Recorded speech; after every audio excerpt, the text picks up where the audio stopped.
Hello friends, ऐसे समझें अंग्रेजी कविता में आज मैंने लिया है स्लमर डिड माई स्पिरिट सील, जो विलियम वर्ड्सवर्थ के द्वारा लिखा गया है।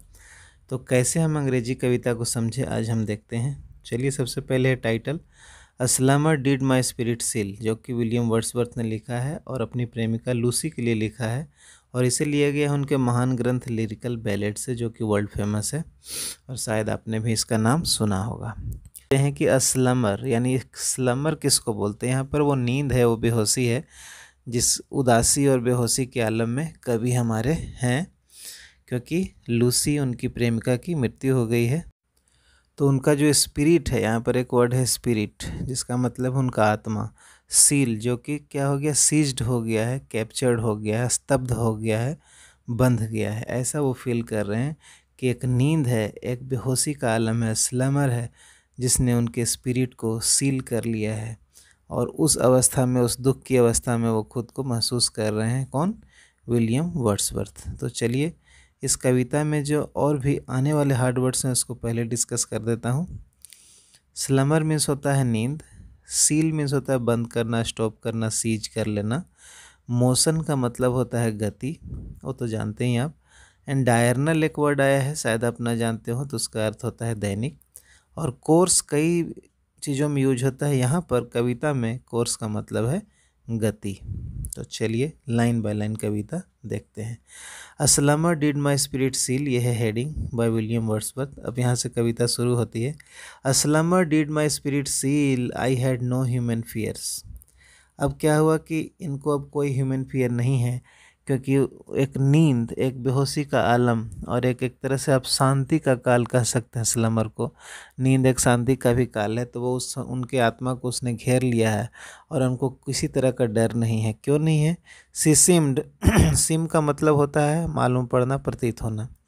तो सिम याद रखेंगे, ये एक मॉडल भी है, मालूम होना, एपियर, प्रतीत होना। She seemed a thing that could not feel. अब वो एक ऐसी चीज़ बन गई है, लूसी उनकी जो प्रेमिका है, वो एक ऐसी चीज़ में ट्रांसफॉर्म हो गई है, that touch of earthly years, कि उसके अब बुढ़ापा या आने वाले दिन या वेदर जाड़ा गर्मी बरसात या संसार के अर्थली जो भी ईयर्स हैं, सीजन से चेंज हो रहे हैं, आने वाले जो समय हैं, जो बुढ़ापा है, वो उसको कोई टच नहीं करेगा। और लूसी यंग एज में मरी है और वो यंग ही रहेगी।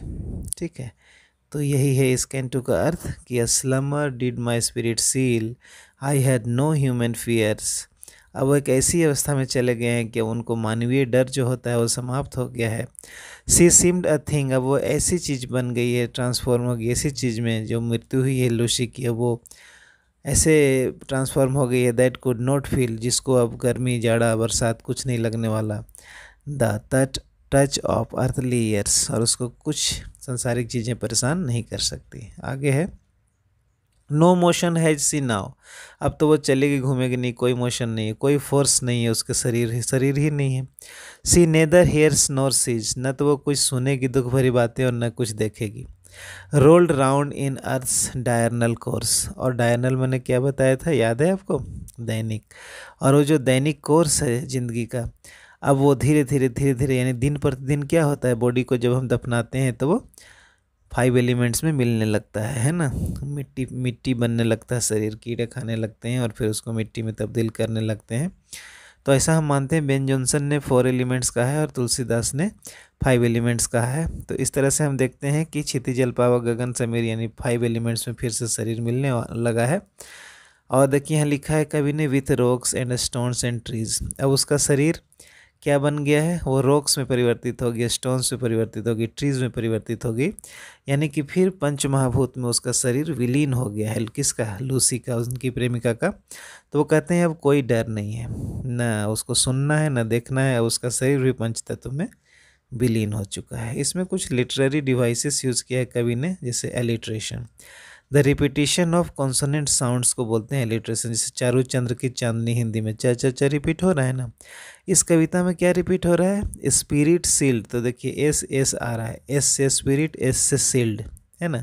फिर रोल्ड राउंड, क्या क्या रिपीट हो रहा है? R R. तो इस तरह से अगर कुछ रिपीटिशन यूज़ होता है तो उसको बोलते हैं लिटरेरी डिवाइस। चलिए आप समझ गए होंगे इसका अर्थ। तो ऐसे ही आप प्रयास करेंगे, फिर मिलते हैं सेकेंड में, मिलते हैं फिर एक नए कविता के साथ। आशा है आपको ये अच्छी लगी होगी।